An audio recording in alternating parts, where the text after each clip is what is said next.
다 동마 들라 어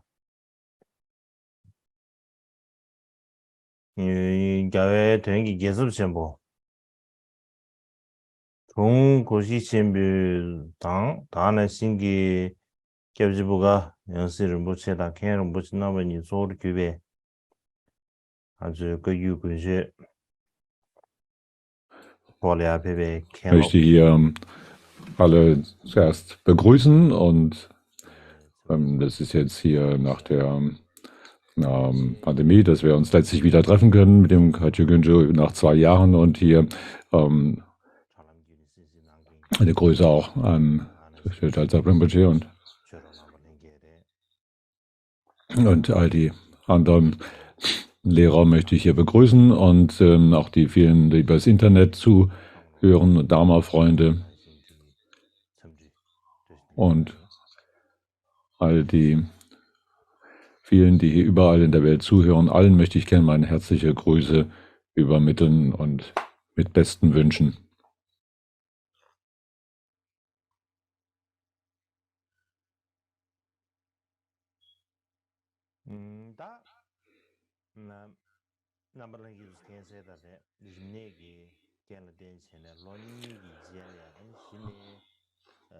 Es war jetzt durch die Pandemie, dass wir uns 2 Jahre lang nicht haben hier in diesem Güncho, in diesem Winterdharma treffen können.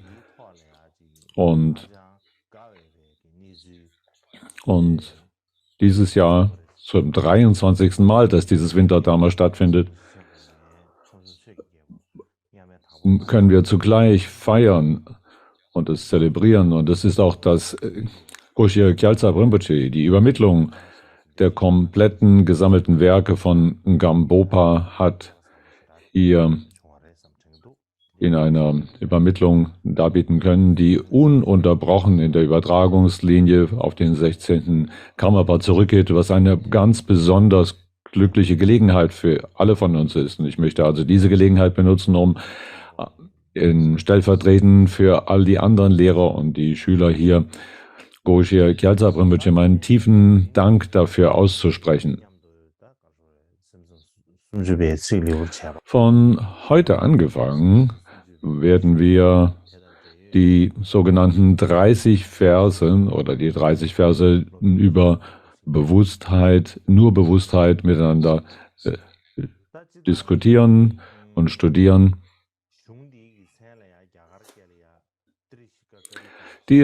Ganz allgemein ist der Titel, der Name dieses Textes im Sanskrit bekannt als Trimshika Vigyapti Karika.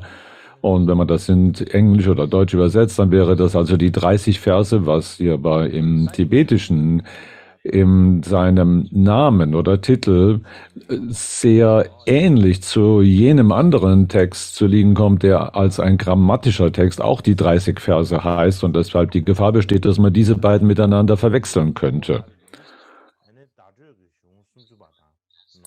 Und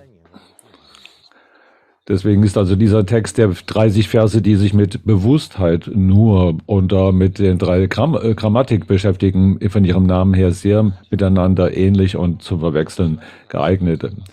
Im Chinesischen heißt dieser Text Weishi Shangxi Song, was heißt so viel wie die Verse, die mit Bewusstheit, nur Bewusstheit zu tun haben. Deswegen denke ich, dass man wie auch im Tibetischen dieses anmerken sollte und wir sollten jetzt die 30 Verse über nur Bewusstheit oder nur bewusstes Erleben bezeichnen. Das wäre also günstiger und ich möchte das hier gleich am Anfang hier allen gegenüber hier erwähnen. Wir haben diese Unterweisung über die 30 Verse letztes Jahr begonnen und haben, was wir letztes Jahr besprochen haben, war in erster Linie die Wichtigkeit dieser Art von Weltauffassung, alles nur als Bewusstheit zu sehen und den Ursprung dieser Lehrrichtung, die Art und Weise in der Geschichte, wie sie sich ausgebreitet hat in Indien, in China, Japan und Tibet und wie es in diesen Gegenden gelehrt wurde. die Unterschiede, auch die sich darin zeigten, in dem, was man als Shentong, also das Lehr von anderem und nur Bewusstheit, Weltauffassung bezeichnet, haben wir auch als im Sinne eines Exkurses, einer Abschweifung hier besprochen, in Beziehung mit auch den anderen Texten, die mit Erkenntnistheorie oder Lehre zu tun haben und welche Beziehung sie zu nur Bewusstheitsschule besitzen.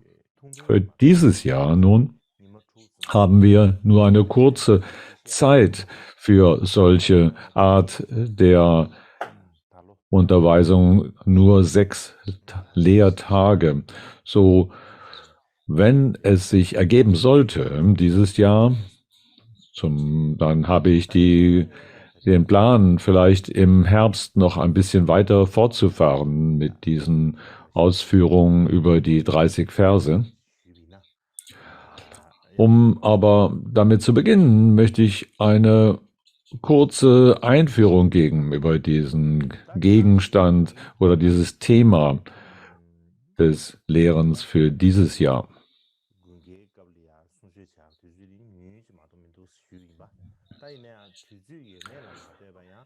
So wie ich es bereits erwähnt habe, haben wir nur sehr wenig Zeit.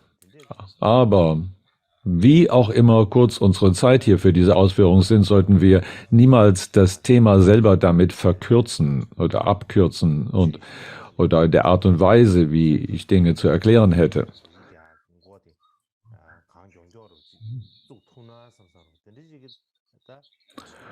Und wir sollten deshalb bald beginnen, über den tatsächliches Thema zu sprechen und die Art und Weise, wie sie erklärt und kommentiert sind.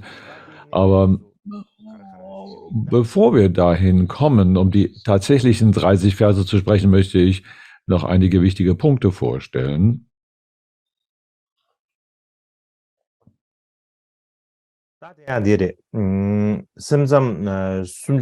Das sind die Punkte. Erstens ist es die Art und Weise, die Ursprung dieser 30 Verse, das des Grundtextes. Dann zweitens die Art und Weise, wie darüber Kommentare entstanden sind zu diesen 30 Versen über die nur bewusstes Erleben. Dann drittens die Ursprünge des sogenannten Abhandlungen darüber, welche zeigt, dass alles nur Bewusstsein ist und dessen Kommentare wieder. Und viertens dann, wie dieses jetzt als Grundlage, dieser letztgenannte Text als Grundlage für diesjährige Ausführung zu nehmen ist. Dann fünftens, dann die besonderen Themen, die wir dieses Jahres Unterweisungen hier zugrunde legen und die in Beziehung stehen zu diesem Text, der heißt die Ausführung oder die Erklärung der Abhandlung, welche nur Bewusstheit zeigt. Dann sechstens eine kleine Einführung in die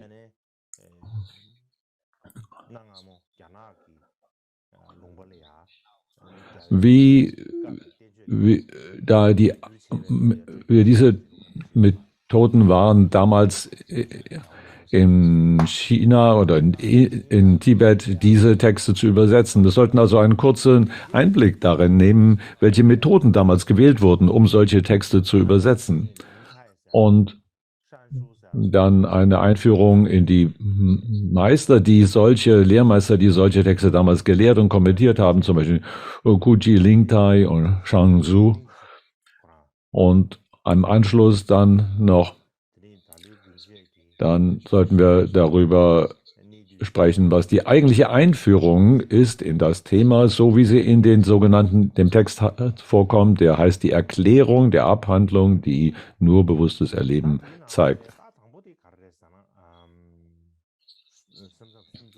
Der erste Punkt also ist der Ursprung des Grundtextes der 30 Verse. Wie kam es zu diesem Text?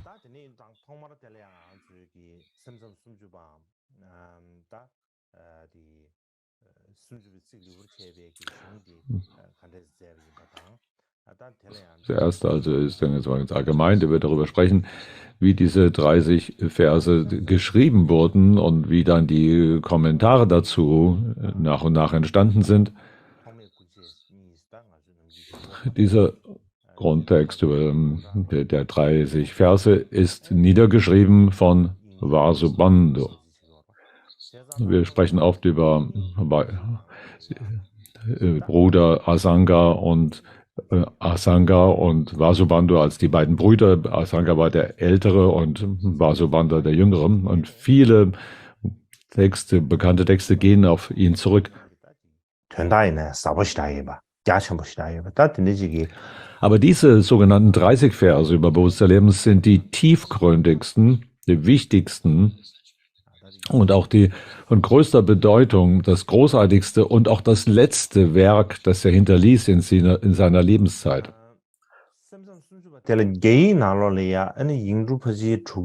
In der chinesischen Übersetzung sind da nur 600 Silben zu diesem Text übermittelt. Im Tibetischen sind es siebenzeilige Verszeilen, siebensilbige Verszeilen. Im Tibetischen sind das pro Zeile sieben Silben, sind also wahrscheinlich mehr als 700 Silben im Tibetischen. Wir können also darüber sprechen, wie diese 30 Verse zustande kamen. Das gibt es auch einen Text, der heißt, durch einen Kommentar von Kuji, da heißt der Kommentar zu den schwierigen Punkten, die nur Bewusstsein zeigen. Und das möchte ich hier kurz hier auch vorstellen. Das sind also die tatsächlichen Zeilen aus diesem Text, aus dem Originaltext, dieser sogenannten schwierigen Punkte im Zusammenhang mit der Erklärung des nur Bewusstsein zu zeigen. Aber das war ein chinesischer Text, den natürlich den brauche ich ja nicht vorzulesen, sondern es geht um den Inhalt und den möchte ich jetzt hier vorstellen. Vasubandhu hat diese Grundtextverse niedergeschrieben.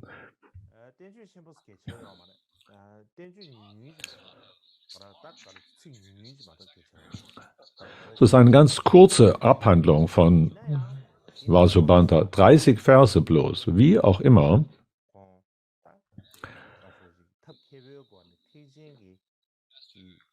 Vasubandhu war ein außerordentlich geschickter Lehrmeister, sodass er die allertiefgründigsten, die meist verborgenen Punkte des großartigen Weges Mahayana in der Lage war, in diesen Text hineinzubinden, sodass jedes Wort und jede Silbe gar darin eine unbegrenzte Anzahl von anderen Themen und Bedeutungen mit anstößt. Und das ist aber leider sehr enttäuschend, dass er zu seiner Lebenszeit, Vasubandhu, keine Zeit hatte, diesen Text noch selber in ausführlicher Weise zu kommentieren. Und das heißt, er ist leider in dieser Zeit vorzeitig gestorben, dass er nach Tushita eingegangen ist. Die Gedanken, die darin angelegt sind, diesen 30 Versen, sind sehr, sehr weitreichend und ausführlich und ohne einen klaren Kommentar in der Anleitung ist es für Anfänger, gewöhnliche Schüler und Leute wie uns außerordentlich schwierig, die Lehrabsicht des Textes zu verstehen und seine tiefgründige Bedeutung. Aus diesem Grunde haben spätere Gelehrten viele Kommentare zu diesen 30 Versen verfasst.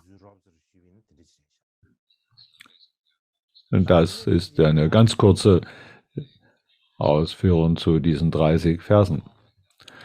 Danach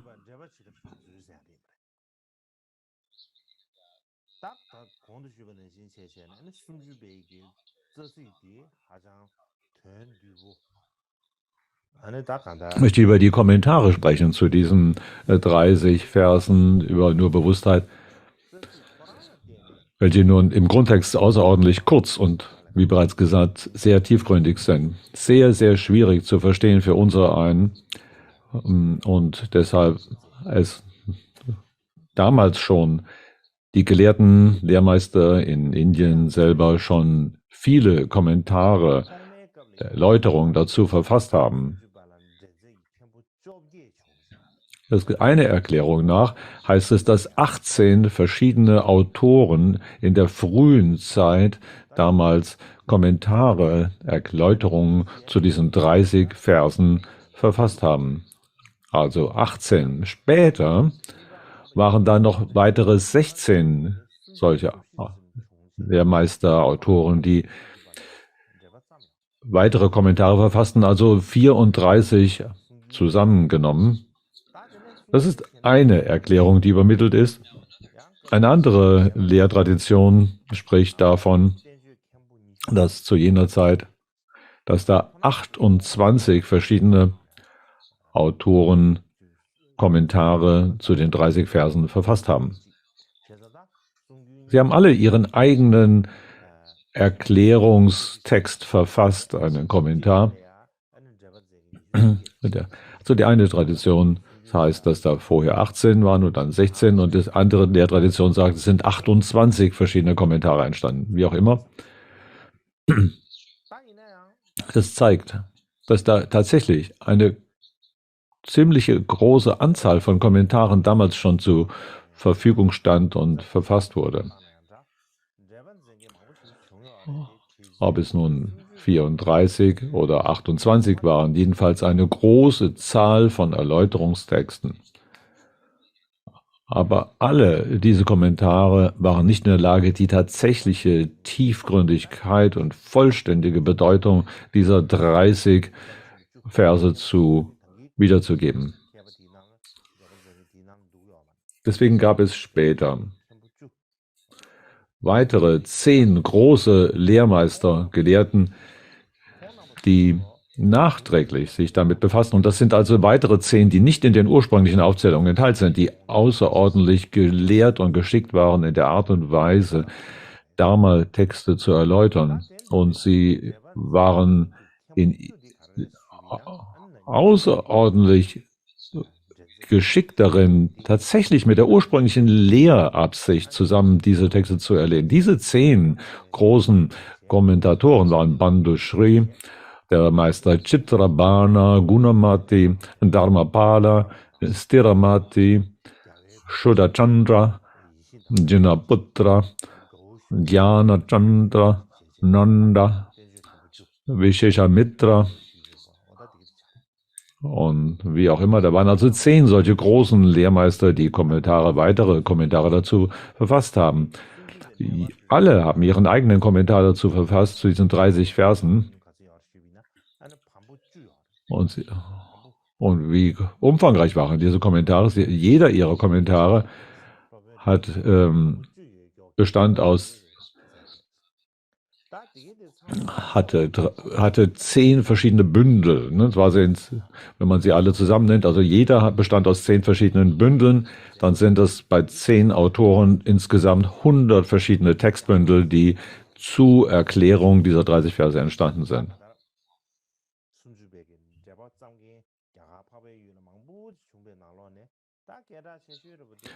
Und unter all jenen, die damals also in Indien Kommentare zu verfasst haben, in Indien und die bekannt wurden, waren also die herausragenden, diese 10.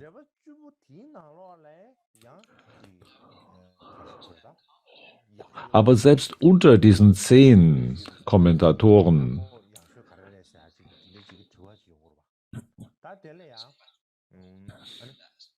fragen wir uns natürlich, welcher Kommentar darunter war der beste? Und meisten, die später noch darüber Erläuterungen und Kommentare geschrieben haben, sind sich einig darin, dass jener Kommentar, verfasst durch den Lehrmeister Dharmapala, der beste gewesen sei. Wenn wir darüber sprechen,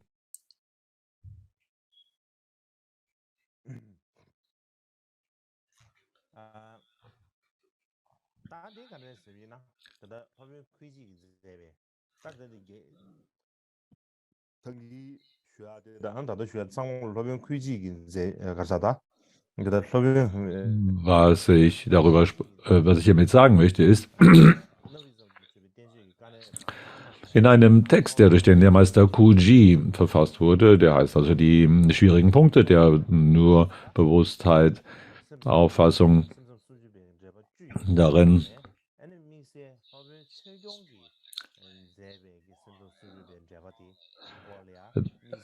zeigt in diesem Kommentar darin, warum dieser Text von Dharmapala der herausragend ist. Es gibt eine besondere Erklärung des Ursprungs dieses Textes. Ich brauche den chinesischen Text ja nicht vorzulesen, aber die Bedeutung davon möchte ich gerne allgemein darstellen. Was es sagt in diesem Text von Kuji,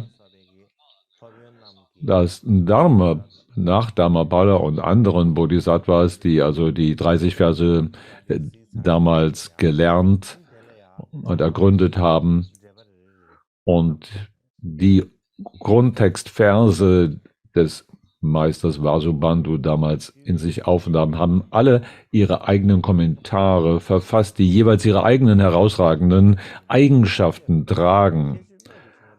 Aber unter all jenen dieser Kommentaren mit ihren je eigenen Besonderheiten ist da einer darunter,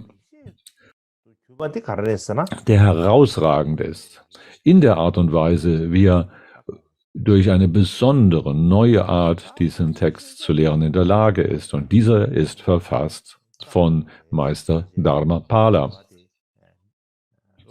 Wie kam es dazu, dass Dharmapala diesen Kommentar verfassen konnte? Wenn wir uns mit dieser Frage beschäftigen, dann heißt es, Dharmapala war 29 Jahre alt, als er einen großen Überdruss mit all dem wiederholten Leidgeschehen in Samsara und verspürte uns, nahm Platz unter dem Bodhi-Baum, um darin sich mit großem Nachdruck und in tiefer Sammlung Dhyana zu üben und hat in dieser Weise dies für 3 Jahre so fortgesetzt und anschließend dann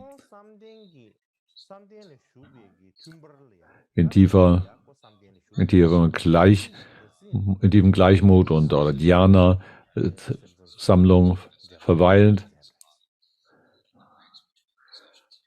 Dann hat er in dieser Zeit, in den Pausen zwischen seinen Sitzungen in tiefer Sammlung, diesen Kommentar zu den Versen, den 30 Versen verfasst. Und Kuji hebt hervor, wie Dharmapala dies in ganz besonderer Weise tut, und er preist ihn in großartiger Weise. Ich kann nicht in alle Einzelheiten hineingehen, aber wenn man hineinschaut, dann in kurz gesagt, sagt Kuji, dann, wenn man bloß allein, so sagt Kuji, die Art und Weise seines Lehrstils, wie er seine Verse, seine Kommentare verfasst hat und oder in der Art und Weise dessen, wie er es darstellt oder wie er es erklärt oder im Sinne seiner Weisheit, die darin sich zeigt. Oder kurz gesagt, von welcher immer Perspektive aus man es betrachten wollte, dann scheint es, dass diese Art von Kommentar außerordentlich schwierig in dieser Welt zu finden ist und solcher Großartigkeit. Und dass er das eines der allerfeinsten und besten Kommentare, die überhaupt in dieser Welt zu finden ist. Dann preist also Dharmapala in jeder Hinsicht, dass jedes Wort des Kommentars alleine schon in der Lage sei, dieses Klammern an dieser Welt loszulassen. Und selbst ein halber Vers alleine wäre schon in der Lage, eine Diskussion aufzuklären. Und solche Kommentare, sagt es, sind besser als 1000 andere Lehrmeister, die etwas präsentieren. Also 다당한 주지. Das Enttäuschende daran ist aber, dass das Original-Sanskrit-Manuskript dieses Dharmapala-Textes verloren ist. Wie können wir also darüber sprechen? Wie kommt es, dass wir dann überhaupt das Glück haben, ein bisschen darüber, über diesen großartigen Text, der solch alt gepriesen ist, zur Verfügung zu haben? Das hat zu tun mit einem Kommentar über die Abhandlung, die nur Bewusstheit zeigt, verfasst durch den Autor Xuanzang. Und durch dessen Kommentar, der auf der Grundlage von Dharmapalas verfasst ist, haben wir einen kleinen Einblick darin. Also deshalb, weil Xuanzang selber seinen Text verfasst hat auf Grundlage von Dharmapalas Kommentar. Genauer gesagt, er hat es als alle die Punkte der 10 großen Kommentatoren hat er in seinen Text mit hinein verfasst und die Hauptpunkte darin miteinander kombiniert und hat auf Grundlage dessen einen solchen Text verfasst, der heißt Kommentar zu den Abhandlungen, die nur Bewusstheit zeigen. Und darin sind also viele Passagen des Dharmapala-Kommentars darin mit eingeschlossen. Und so können wir daraus einen Einblick haben, was Dharmapalas Kommentar eigentlich beinhaltet hat. Ja, aus diesem Text von Xuanzang. Also die Tatsache, dass wir solcher Art zu tun in der Lage sind, liegt an diesem Text, an diesem Kommentar von Xuanzang.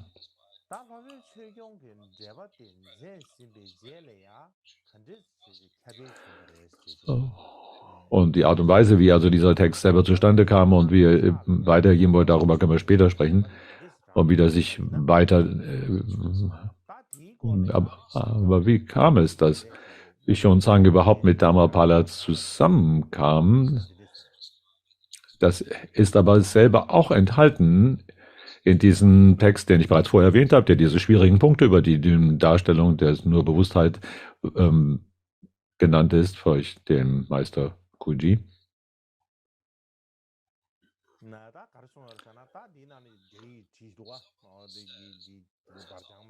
Was es darin sagt, hier sind nur die chinesischen Texte hier,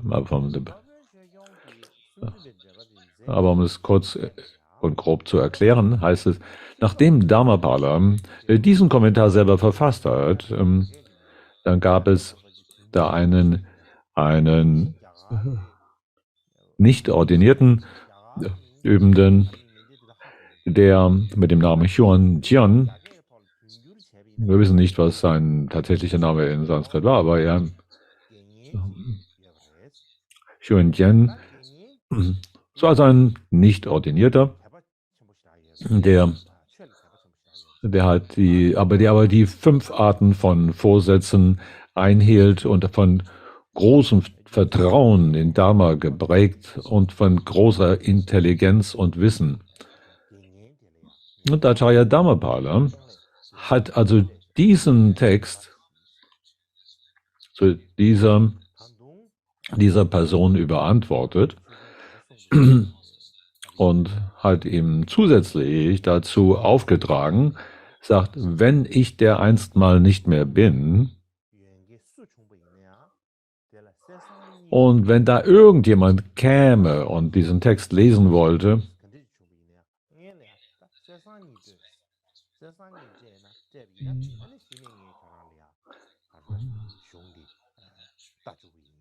dann sollten sie dafür 2 Goldunzen geben und spenden dafür, dass sie bloß den Text lesen können. Aber wenn da eine Person käme, die von überragender Geisteskraft wäre, dann kannst du dieser Person den ganzen Text übergeben. Und mit dieser Botschaft, mit dieser Hinterlassenschaft heißt es dann, dass Dharmapala aus dieser Welt ging und mit relativ jungen Jahren tatsächlich. Darüber gibt es auch noch verschiedene unterschiedliche Meinungen.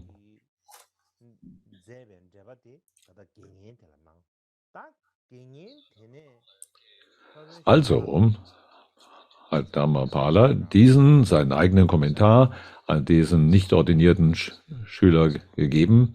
Und wie kam es dann, dass Hyunzang letztlich diesen Kommentar studieren konnte? Das war nun so, dass eben genau diese Zeit auch jene war, wo Hyunzang damals nach Indien reiste.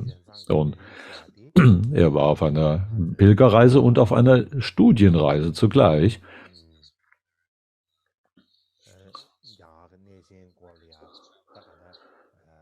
Und in seinen Reiseberichten in den Westen schreibt er darüber,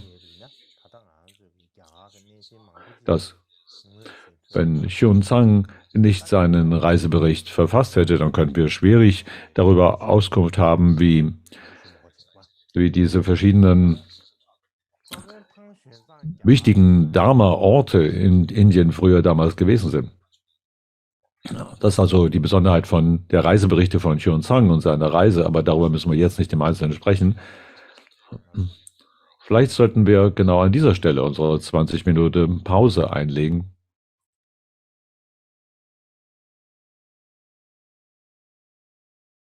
다른 광리야, 그러면 최경기, 숨지배에게 이제 봐, 표도 좋아 진짜요. 그래서 다디 공급지 주사네, Ich habe gerade darüber gesprochen, wie der Acharya Dharmapala einen solchen Kommentar verfasst hat zu diesen 30 Punkten und diesen an eine nicht ordinierten Zeitgenossen damals weitergab. Und dann, dass zu jener Zeit, genau als diese Person den Text von diesem Manuskript des Kommentars von Dharmapala empfing, dass Hyunzang zu jener Zeit damals zu seiner Reise in Indien unterwegs war. Und das heißt, dass zu jener Zeit, und es gibt 4 verschiedene große Autoren in jener Zeit, und einer dieser war Tan Shin Song.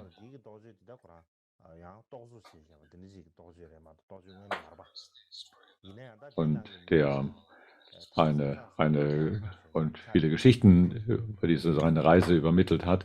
Und da gibt es diese Geschichte von dem Schwein und dem Affen und so weiter, aber das ist nur so eine Geschichte.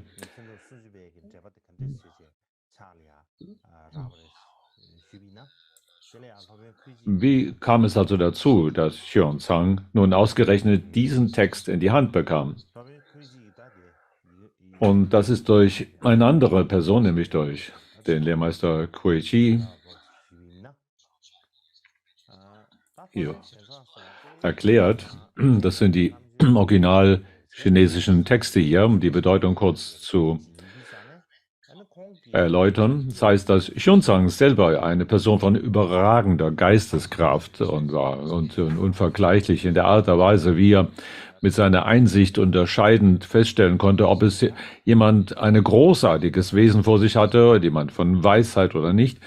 Und wegen dieser sehr intelligenten Intuition war er in der Lage, sehr schnell herauszufinden, wer etwas wirklich weise zu sagen hatte. Und da, wo er dies vorhanden sah, hat er sich sofort dorthin begeben, um Dharma-Unterweisungen zu empfangen. Hat eine Anstrengung dort hineingelegt, um etwas dort zu lernen und sich aufzunehmen. Es gab keine großartigen Dharma-Szenen, die er nicht damals in Indien besucht hätte. Und von all den besonderen Dharma-Orten gab es keine, die er ausließ. Welch immer wichtiger Dharma-Text zu jener Zeit zur Verfügung stand, gab es keinen, den er nicht sich aneignen würde und nicht nur sich einfach durchlesen, sondern auch zugleich in sich aufzunehmen, auswendig zu lernen. Und Und in solcher Weise war er außerordentlich von großem Begeisterung erfüllt, wenn er davon hörte, dass irgendjemand eine besondere Art und Weise der Dhamma-Erklärung anbieten könnte. Worauf unter dieser Situation war also dieser nicht ordinierte,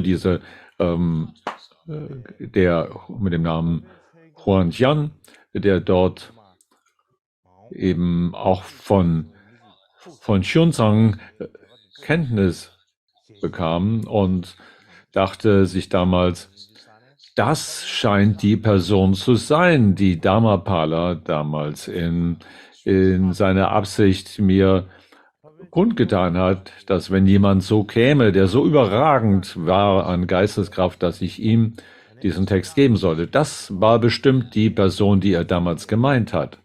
Jemand von solch überragender Intelligenz und Geisteskraft. Und er hat also damals deshalb Xuanzang diesen Text, diesen Dhammapalas Kommentar über die 30 Verse zur Verfügung gestellt und ihm zusammen mit Vasubandhus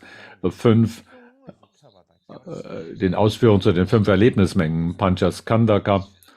Und Xuanzang hat diesen Text genommen und gelesen und er hat tatsächlich das Empfinden gehabt, dass er mit diesem Text nach Nalanda ging und dann in Nalanda mit Acharya Shilabhadra dann diesen Text studierte. Das heißt, dass Xuanzang das Gefühl hat, er hat direkt das Gefühl von Dharmapala diese Worte selbst zu hören, wenn er diesen Text las. So dann in Nalanda, dann, nachdem er auch dort mit Shilabhadra weiter lernen konnte, hat er eben diesen Text von Dharmapala als Hauptgrundlage dafür genommen, selber einen Kommentar zu verfassen und zusammen mit all die anderen 10 großen Kommentare damit hinein zu kombinieren. So wie ich das bereits zuvor erwähnt habe, gibt es da genau 10 großartige Kommentatoren. Natürlich waren da ganz viele Kommentare zu den 30 Versen, aber diese 10 waren so besonders herausragender Art und bekannt und berühmt. Und unter diesen 10 wiederum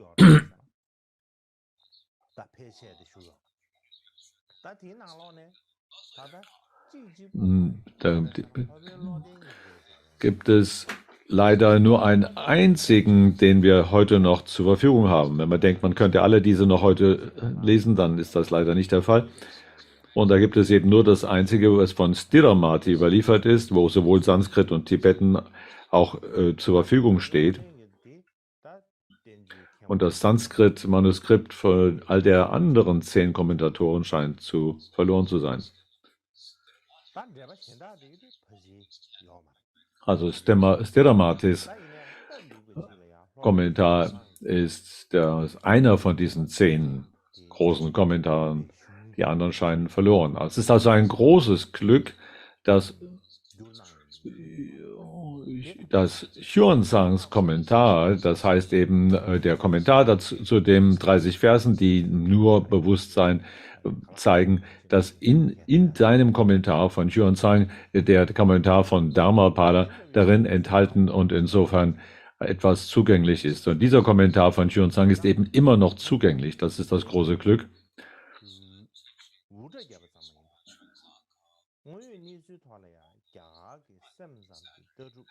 Insofern kann ich sicher sagen, ohne Übertreibung, dass dieser Text von Xuanzang, der heißt die Erläuterung zu den 30 Versen, die nur Bewusstheit oder nur bewusstes Erleben zeigen, dass dieser Text selber, der aus einer Zeit kommt, wo damals diese Weltauffassung von nur Bewusstsein in Indien auf dem Gipfelpunkt ihrer Lehrdarstellung war, dass dieser Text der wichtigste und der vollständigste und der verlässlichste unter allen Kommentaren ist, die wir für diese 30 Verse überhaupt zur Verfügung haben.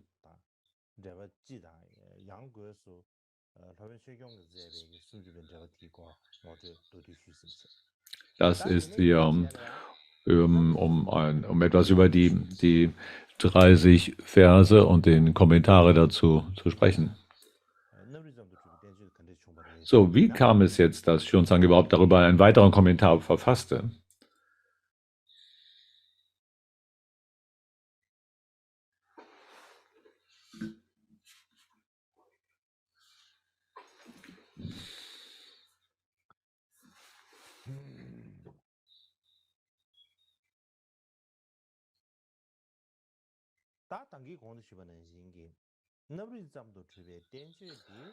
Wie ich bereits erwähnt habe,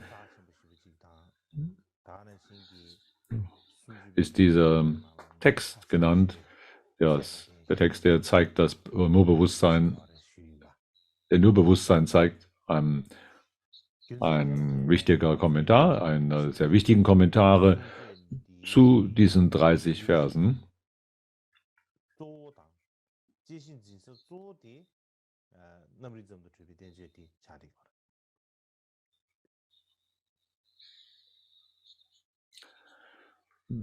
Deshalb ist eben unsere Hauptgrundlage dafür, dass wir die 30 Verse hier als Thema haben und darüber sprechen können, eben dieser Kommentar von Xuanzang, der sogenannte Abhandlung darüber, die nur Bewusstheit zeigt. Und ich sollte also ein bisschen darüber sprechen, dass wir verstehen sollten, um den Ursprung eben genau dieser Abhandlung auch noch zu begreifen. So, ursprünglich wurde dieser Text von Dhammapada aus dem Sanskrit übersetzt und Kuji, der Lehrmeister Kuji, erklärt, dass dieser Text eben die Abhandlung darüber, die alles nur Bewusstsein zeigt, eben übersetzt und zusammengestellt worden ist, aber nicht genau klar, wann das ist. Aber es gibt einen Katalog, den Kaijian-Katalog der buddhistischen Texte. Dieser Katalog ist zu der Zeit der Tang-Dynastie erstellt worden, worin eben darin aufgeführt ist, dass eben, es heißt darin, dass im vierten Jahr der Regierung des Kaisers Xuanzong, darin in dem späteren 10. Monat es niedergeschrieben worden sei. Gut, das ist eben, ein späterer 10. Monat heißt, dass es dort wohl 2 10. Monate gegeben haben, also Mondmonate, die wie beim Tibetischen auch manchmal doppelt sein können. So, das war also der spätere von dieser Doppelung des 10. Monats in diesem Jahr, der 4. Regierungsjahr des Kaisers Xuanzong. Wenn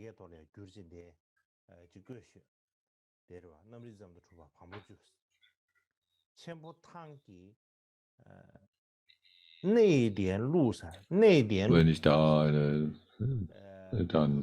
eine tibetische Übersetzung davon hier geben wollte, dann wäre der Name dieses Textes zu zeigen, dass nur Bewusstheit ist. Und in 10 verschiedenen Bündeln, verfasst durch den Bodhisattva Dharmapala und anderen. Das heißt, dass dieser Text, der genannt ist, zeigen, dass alles nur Bewusstheit ist, eine Zusammenstellung ist. Es ist also nicht nur ein einziger Autor, der hier zugrunde liegt, sondern 10 verschiedene Autoren. Deswegen heißt es Dharmapala und anderem. In dem späteren 10. Monat des 4. Jahres der Regierung von Xuanzong im Tempel der Lichtwolke des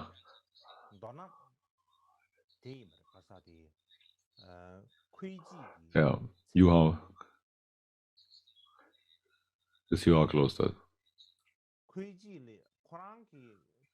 Der es aufgeschrieben hat, war Da Cheng-ji.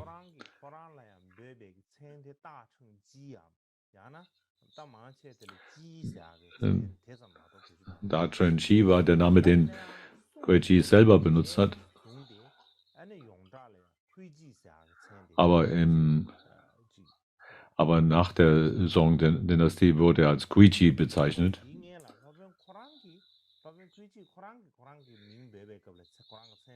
Also der Lehrmeister Guiqi, der da, wo er seinen eigenen Namen erwähnt, nennt er sich Da Chang-ji oder kurz Ji. Aber der Name Guiqi, der später aufkam, nach der Song-Dynastie, als Guiji wurde er dann bezeichnet. So. Deshalb wird er manchmal so genannt.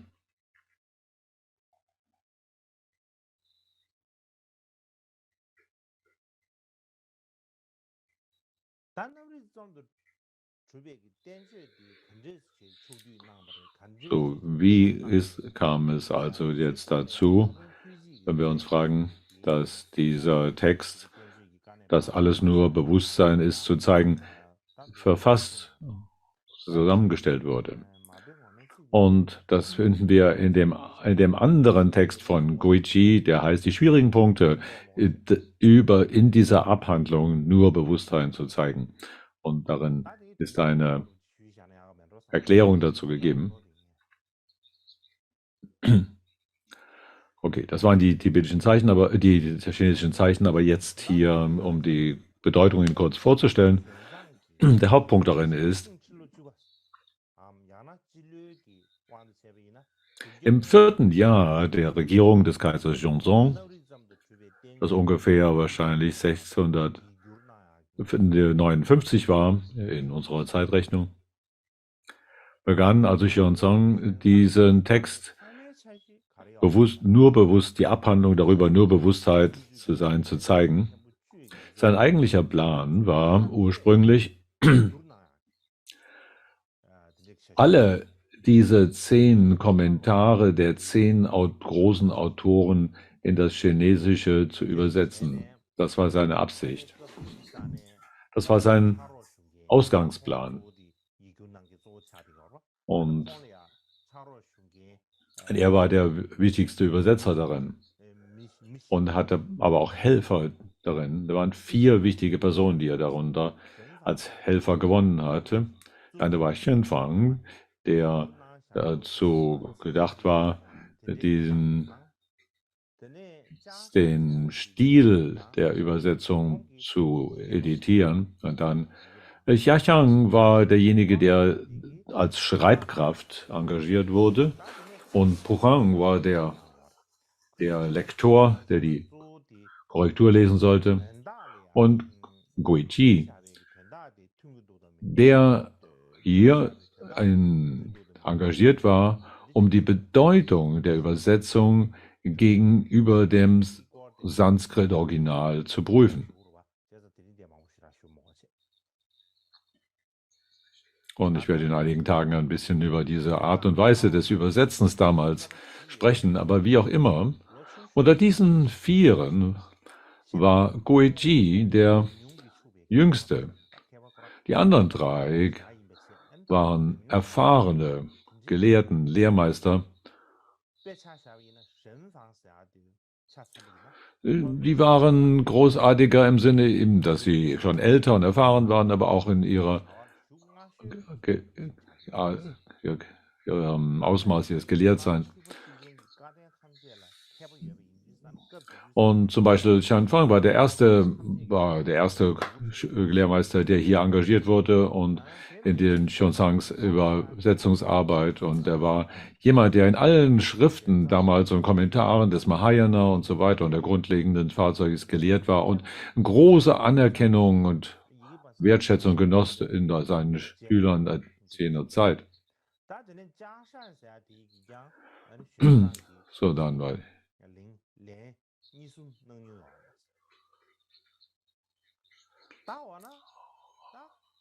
so, Xiaozhang hat bereits 25 Mal für Xiaozhang aufgeschrieben. Ich werde später noch darüber sprechen, was dieses Aufschreiber bedeutet. Und dann Pukong hat das bereits für 3 Mal getan für Xiaozhang. So, also sie waren also sehr erfahren darin. Und warum hat also dann gerade diesen Guiqi engagiert? Das kann man sich fragen. für die Zusammenstellung und die Übersetzungsqualität. Und das in Hinblick auf diese Abhandlung, die nur Bewusstheit zeigt. Und das zeigt, dass er ein großes Vertrauen, eine sehr tiefe Wertschätzung für Guichi empfunden haben muss. Aber das Erstaunliche daran war, und das auch für Xuanzang, dass nachdem die Arbeit des Übersetzens begann und ein paar Tage später schon, dass Guichi darum bat, von dieser Arbeit wieder abgelöst zu werden. Und er an Xuanzang herantrat und sagt, bitte, bitte, entlass mich aus dieser Tätigkeit. Und Xuanzang war darüber sehr überrascht. Und man hat ihn gefragt, warum möchtest du denn wieder aufhören? Er hat ihn viele Male fragen müssen, um eine Antwort zu bekommen. Und dann erst, als sie darüber sprachen, dann hat er verstanden, dass Guichi eine Idee hatte, über eine bestimmte Vorstellung darüber hatte, wie diese Arbeit der Übersetzung von Xuanzang stattzufinden habe. Und was war die Idee von Guichi? Xuanzangs Originalplan war nämlich ja doch alle 10 Autoren und Kommentatoren, die da zur Verfügung waren, in das Chinesische zu übersetzen. Und Guichi hatte aber einen Einwand dagegen. Und er sagte, nein, alle diese 10 in das Chinesische zu übersetzen, ist doch eigentlich gar nicht nötig. Und er brachte einen Einwand, ein Gegenargument. Seine Begründung war, dass alle diese 10 verschiedenen, unterschiedlichen Darstellungen doch in einen einzigen Text zusammengefasst werden sollten. Und der Grund dafür war, dass eben Guichi der Meinung war, dass jene 10 großen Kommentatoren unterschiedliche Auffassungen und vertreten werden, die sich miteinander nicht alle vertragen, also sich zum Teil widersprechen. Und das ist deshalb, wenn man alle 10 so vorstellt, dann ihre unterschiedlichen Annahmen und Vorstellungen in ihrer Vielfalt den normalen chinesischen Schüler in einen Zustand versetzen, der sie nicht klar auf das Wesentliche schauen lässt. Und alle diese vielen verschiedenen Erklärungen von verschiedenen Aspekten her würden eher verwirren. Und wenn man sie nicht in einen einzigen Text hineinbindet und miteinander in Beziehung setzt, um darin alle in einem Zusammenhang geschlossen darzustellen, dann sie dann keine klare Sicht darauf haben würden, worauf man sich konzentrieren müsse. Und unsere Lebenszeit als Menschen ist schließlich sehr kurz und unsere Möglichkeit, mit eigener Geisteskraft so etwas zu lernen, unsere Intelligenz ist sehr begrenzt. Und es ist schwierig, die verschiedenen Auffassungen von verschiedenen Autoren noch untereinander abzugrenzen und alle einzeln verstehen zu wollen. Und dann wäre es doch viel besser, wäre es gut, wenn die Essenz, das Wesentliche aller dieser 10 Interpretationen miteinander verglichen und im Detail zusammengestellt hier in ein autoritatives Lehrwerk zusammen den chinesischen Schülern zur Verfügung gestellt werden können. Das war der Vorschlag von Guichi, also die guten, besten Punkte aus allen Texten herauszunehmen und miteinander in Beziehung setzen zu kombinieren.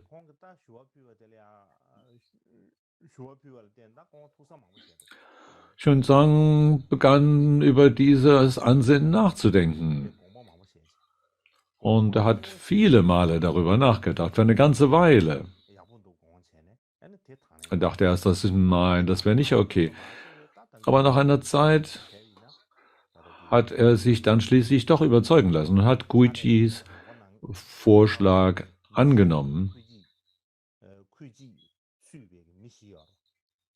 und hat dann die anderen, also es waren ja 4 verschiedene Helfer, die er dabei hatte. Koichi war ja einer von ihnen. Nachdem Koichi diesen Vorschlag machte, hat er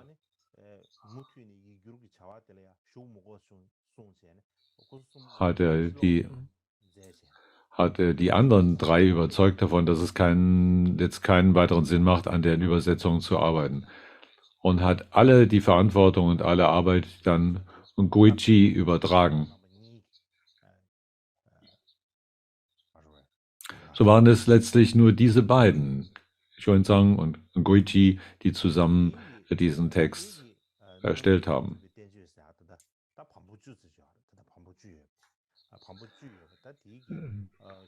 Das ist die Art und Weise, wie dieser Text hier, nämlich die Abhandlung darüber zu zeigen, dass alles nur Bewusstheit ist, dass dieser Text hier übersetzt wurde und zusammen als eine kommentiert in der Zusammenstellung so durch Xuanzang.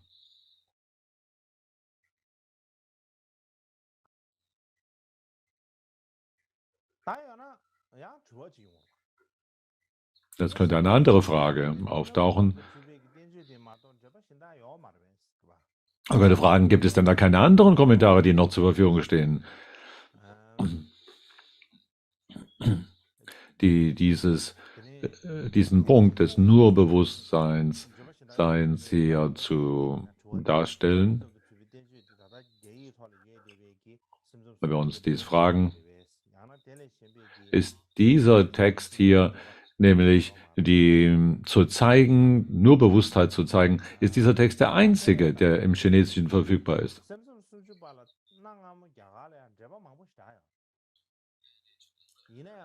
Im alten Indien gab es ganz viele Kommentare, die im Überwiegenden verloren gegangen sind.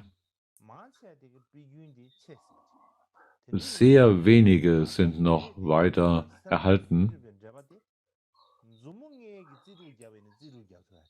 Aus diesem Grund können wir auf die verbliebenen Kommentare sehr kurz an einer Hand aufzählen.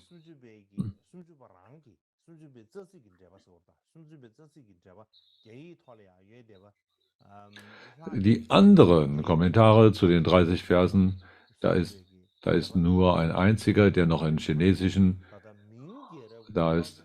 Und das ist ein Kommentar, der in der Ming-Dynastie durch einen Lehrmeister Shuiji Hawk verfasst wurde.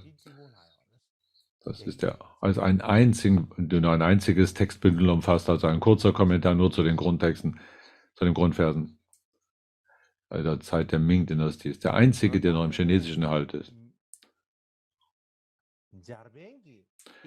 Und darüber hinaus ist im Japanisch, im alten japanischen Text, auch etwas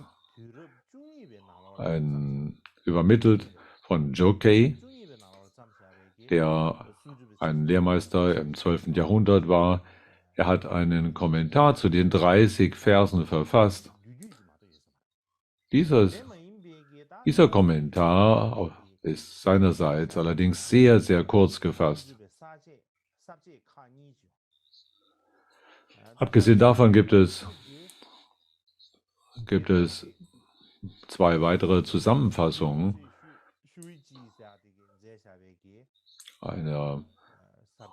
Der eine ist durch Hiroshi Cheichi und fast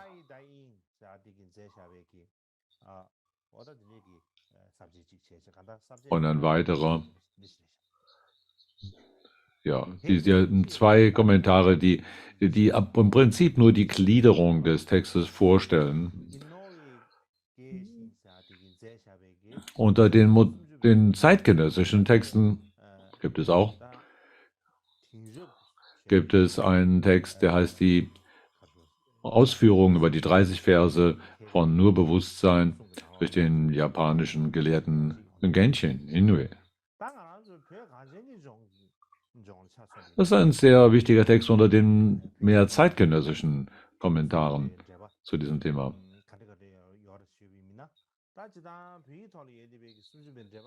Und wenn man ins Tibetische denkt, im Tibetischen gibt es an Kommentaren gibt es ganz wenige Kommentare dazu. Ja, da gibt es vielleicht einige, die ich noch nicht gesehen habe. Den einzigen, den ich hier jetzt tatsächlich gesehen habe, ist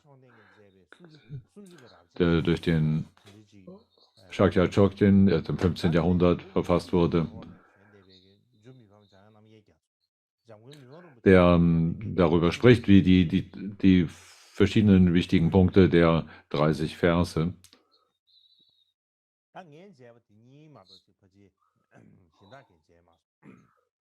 Und dann gibt es noch einen Kommentar von Jumipa Rinpoche, der gewissermaßen als Anmerkung zu den Grundtexten sich vorstellt.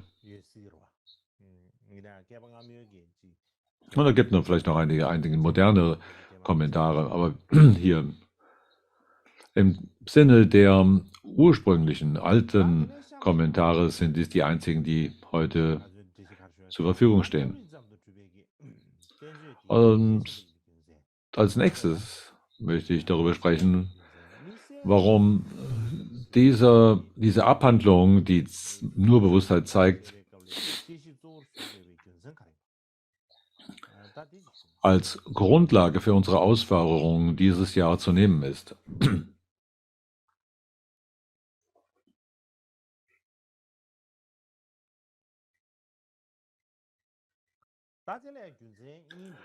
Und da gibt es hauptsächlich zwei Gründe.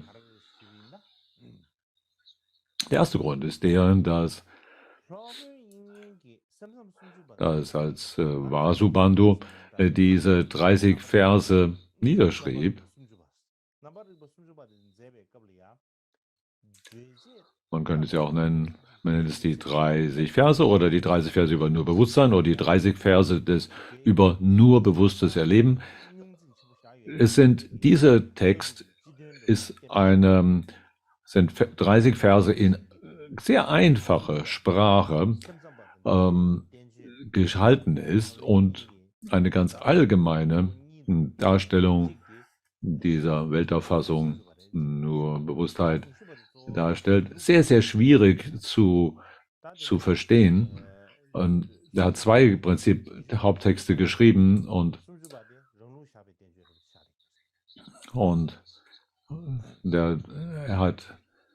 die 30 Verse stellen seine eigene Sicht dar und die 20 Verse sind die Widerlegung von anderen Auffassungen.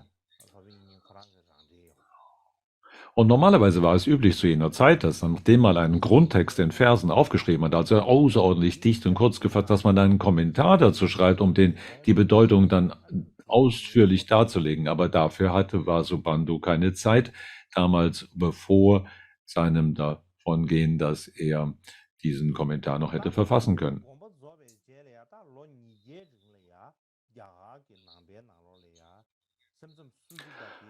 Also 200 Jahre nach dem Tode Vasubandhus heißt es, dass der Hauptlernschwerpunkt damals in Indien, die Lehre des Buddha zu studieren, diese 30 Verse des nur bewussten Erlebens waren. Und wie bereits vorher gesagt, da gab es da entweder 34 oder 28 verschiedene Autoren, die verschiedene Erläuterungstexte dazu schrieben. Und obwohl damals so viele Kommentare dazu geschrieben waren, sind die meisten davon nicht mehr verfügbar und der einzige, der noch in Tibetisch verfügbar ist, wo auch das Sanskrit da ist, der von Styaramati. Und da gibt es auch einen Unterkommentar von Dinideva. Das sind die einzigen beiden Sanskrit-Kommentare, die noch durch das Tibetische verfügbar sind.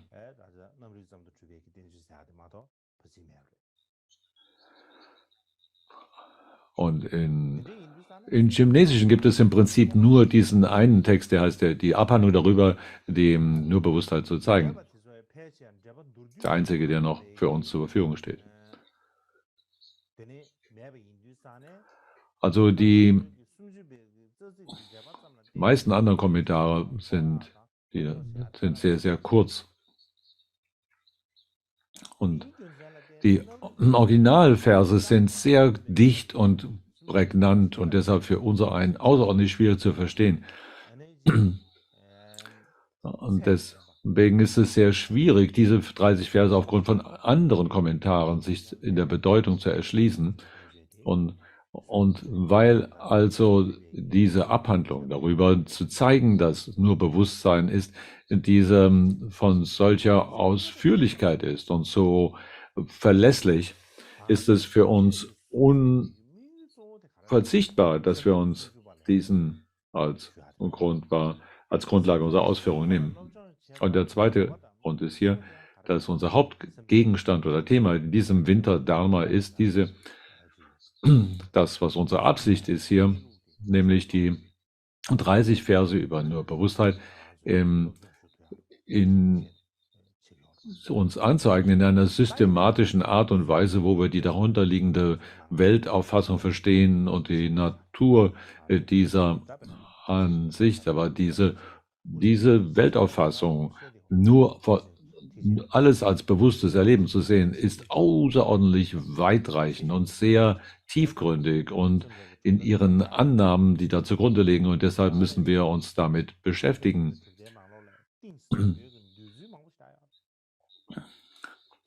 Und innerhalb gibt es ganz viele verschiedene tiefgründige, weitreichende Annahmen, wo wir dann uns fragen könnten, wo sollten wir denn damit beginnen, diese Weltauffassung kennenzulernen? Wir brauchen also einen Rahmen dafür. Für dieses Jahr brauchen wir einen Rahmen, wo wir das in Vollständigkeit darin uns aneignen können, systematisch, und da brauchen wir die Quellen dafür. Das heißt darin, dass für diese Weltauffassung von nur Bewusstsein 6 Sutras hauptsächlich dazu notwendig sind, zu betrachten, und die sogenannten 11 Abhandlungen. Und ich habe darüber gesprochen letztes Jahr, warum es genau diese 6 Sutras und diese 11 Abhandlungen sind. Diese 11 Abhandlungen wiederum werden genannt der Körper und die 10 Glieder. Und es geht darin, in diesem Sutras und den Abhandlungen darin eben die Hauptsicht, diese Weltauffassung darzustellen. Und wenn man sich es gibt natürlich andere auch, aber das sind die wichtigsten, die darunter zu nennen sind, um diese Art der Weltauffassung zu verstehen. Und darunter sind eine, die heißt Sutra, die Grundabsicht darlegt, und Yogacara-Stufen. Diese beiden sind die Hauptquelle, das Fundament. Und dieser Text, genannt, die Abhandlung nur Bewusstheit zu zeigen, enthält diesen gesamten Rahmen dieser Baita Sutra Texte und vollständig darin. Und wenn man also nur Bewusstheit, Weltauffassung sich vollständig und systematisch aneignen möchte, dann gibt es keinen Weg daran vorbei, eben Xuanzangs Übersetzung dieser Abhandlung nur Bewusstsein zu zeigen, dann hier zur Grundlage zu nehmen. Als nächstes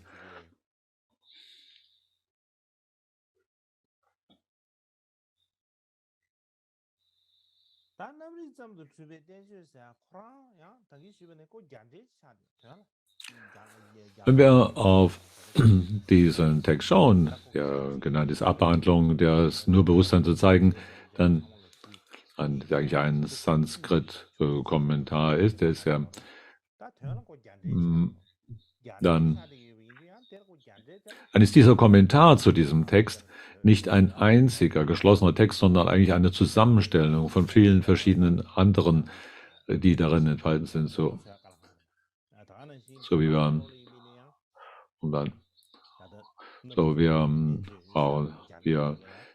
wie es im Tibetischen auch ist. Dann hat man zu einem Teil einen Sanskrit-Kommentar, da hat man tibetische Kommentare, verschiedene tibetische Kommentare. So war es in China auch üblich, dass man eben viele verschiedene Kommentare benutzte zu jener Zeit. Und in der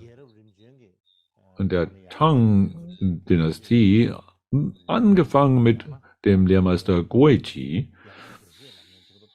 gibt es viele verschiedene Kommentare oder Unterkommentare, die dann wieder solche Erklärungen dazu liefern, zu jener Abhandlung, die nur Bewusstsein zeigt.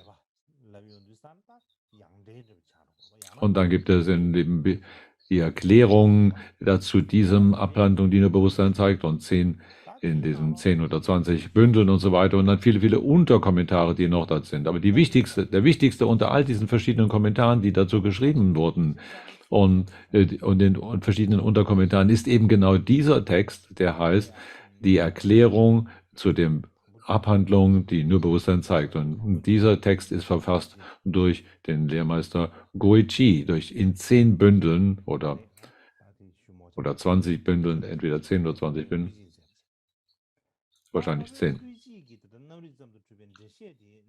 Verfasst also durch Guiqi selber. Nachdem Guiqi diesen Text in die Welt gab, zur Verfügung stellte, wurde es ein Hauptlehrbuch für jene Schüler in China, eben diese nur Bewusstheitswelterfassung zu verstehen.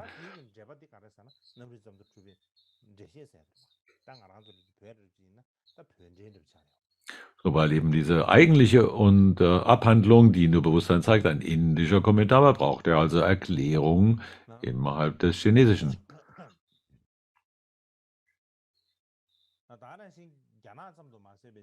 Aber nicht nur in China, sondern auch in Japan gab es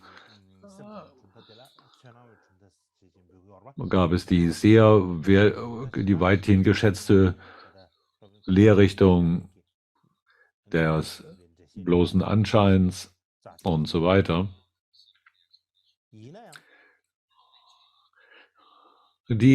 Alle jene haben diesen Text, die Erklärung der Abhandlung, nur Bewusstsein zu zeigen, von Guiqi als eine sehr wichtige Quelle geschätzt. Und in China darüber war. Und in China war dann dieser Text später selber verschwunden und in der Yuan-Dynastie oder der mongolischen Dynastie ist er verschwunden, aber dann es hat bis hin zu der Qing-Dynastie gebraucht, dass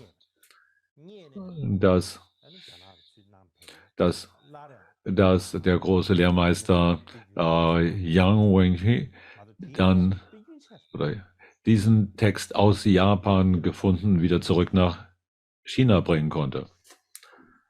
Von der mongolischen Dynastie an war dieser Text erstmal verschwunden gewesen.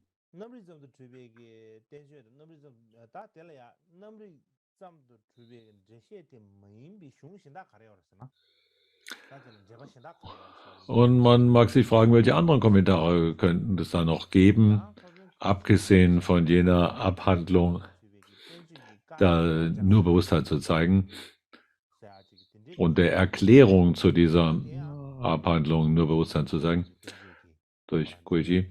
Da gibt es noch von Guiqi selber verfasst die sogenannten schwierigen Punkte der Abhandlung der nur Bewusstsein zu zeigen, und dann später von Huijiao hat einen Text verfasst mit dem Namen Das Leuchtfeuer der gewissen Bedeutung der Abhandlung nur Bewusstsein zu zeigen. Ich kann das kurz hier vorstellen, die Liste dieser Texte.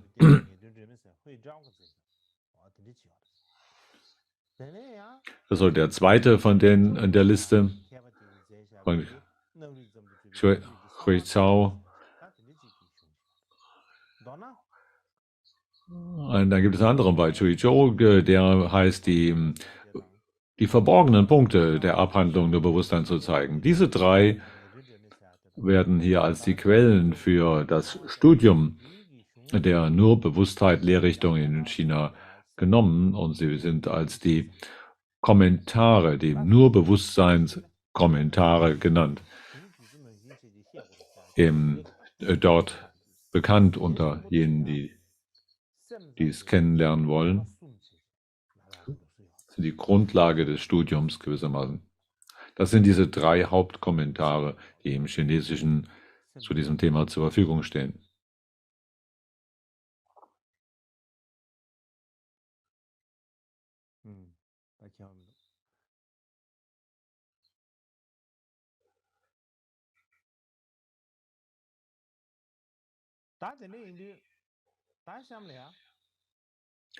Okay, dann danach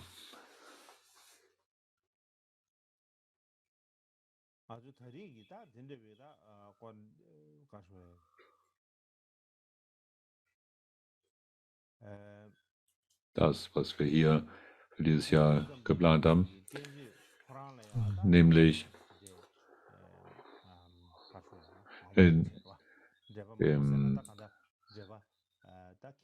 hier dieses Thema der Abhandlung zu nur Bewusstsein zu zeigen, zu betrachten, und dann sind dies die Hauptkommentare, die zur Verfügung stehen, nämlich einmal die Abhandlung, die nur Bewusstsein zeigt, und die anderen Kommentare, den ich hier zugrunde legen möchte, die Erklärung der Abhandlung, nur Bewusstsein zu zeigen.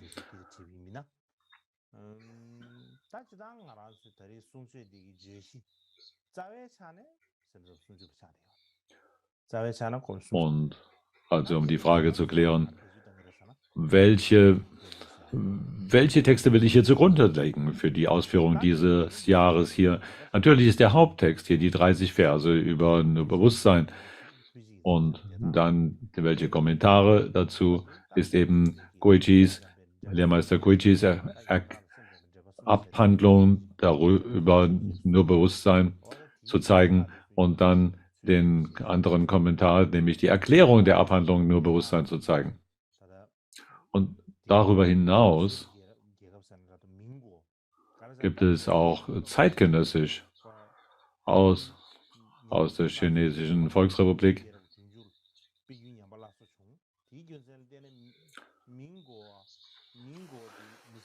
weil im Anschluss an die Qing-Dynastie nämlich diese Texte wieder aufgefrischt und die Tradition des Studiums wieder aufkam,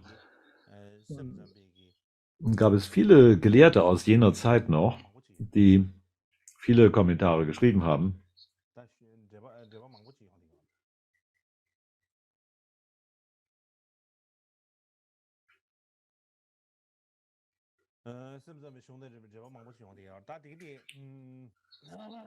Es gibt also viele verschiedene Kommentare, auch aus jener Zeit, die überliefert sind.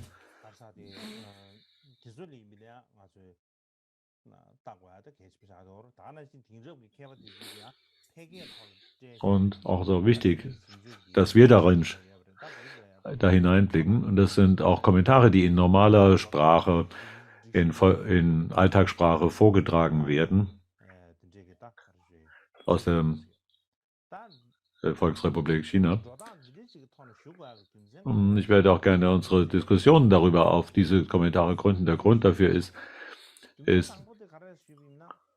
sind 3 oder 4 Gründe, die man dafür nennen könnte. Und der erste Grund ist, dass die Grundtexte, die Grundverse der sogenannten 30 Verse,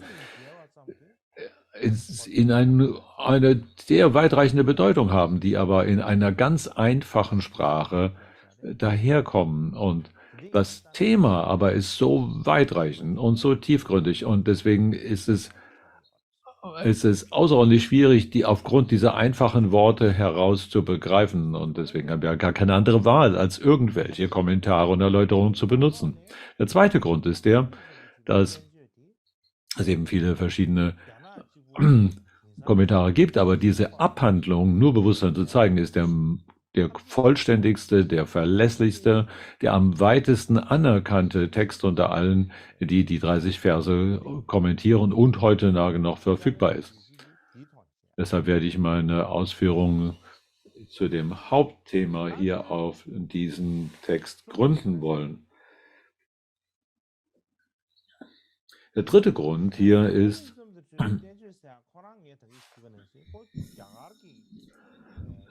dass diese Abhandlung, die nur Bewusstsein zeigt, als Zusammenstellung, eine Zusammenstellung der 10 Hauptkommentatoren in indischer Zeit damals darstellt, ist für sich selber sehr schwierig zu verstanden, in der eigenen Lehrdarstellung sehr schwierig, weil er sehr vollständig und alle diese verschiedenen Kommentare noch in sich vereint. Deswegen gibt es dazu, um dieses Thema sich zu erschließen, wieder Unterkommentare. Und zu diesem Hauptkommentar und der Haupt, deswegen habe ich was auch besprochen gehabt, ist diese Erklärung zu diesem Text und dann auch noch andere Kommentare. Und deswegen ist es auch wichtig, auch in Kommentare zu schauen, die einfach in Alltagssprache vorgetragen werden. Weil die alten Texte in einer alten chinesischen Sprache geschrieben sehr schwierig zu verstehen sind. Das ist die alte Dharma-Sprache, im Altchinesisch, diese Texte verfasst, sind auch für mich sehr schwierig für mich sehr schwierig zu erschließen. Deswegen ist es sehr wichtig, dass wir auch in solche anderen Kommentare, die in normaler heutiger Alltagssprache zur Verfügung stehen, hineinschauen. Und so ist also unsere Methode, wie wir uns diesen 30 Versen zuwenden wollen, sind damit vorgestellt und bezeichnet. Und das ist vielleicht auch ein guter Moment, es für heute erstmal bewenden zu lassen. Wir werden also jetzt hier kommen wir jetzt für heute zu einem Abschluss.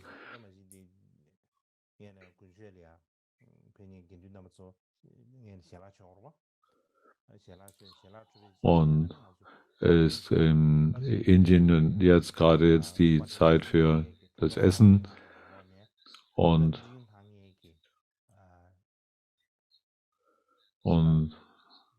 dieses Jahr werden wir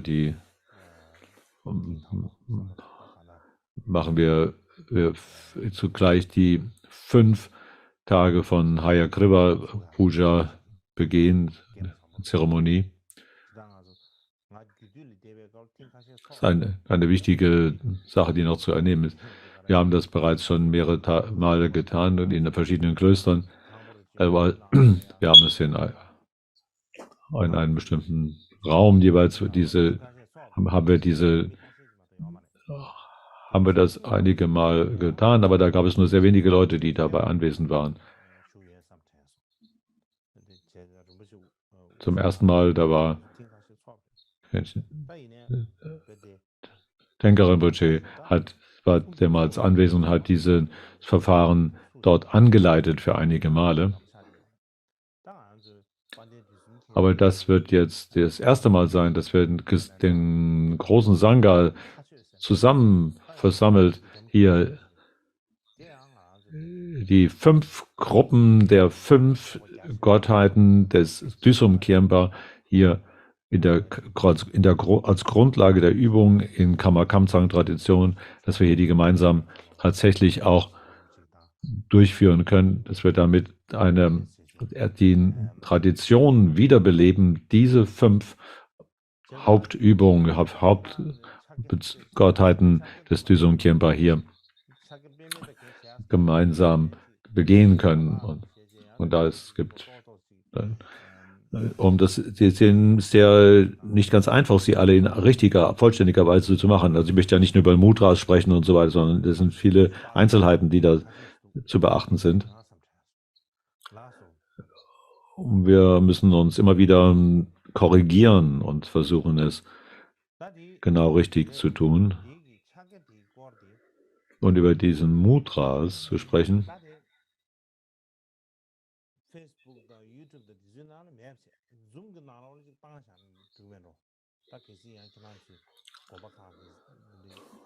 Wir werden diese Unterweisung über die Mudras nicht hier im Allgemeinen über FaceTime oder Facebook oder YouTube zur Verfügung stellen, sondern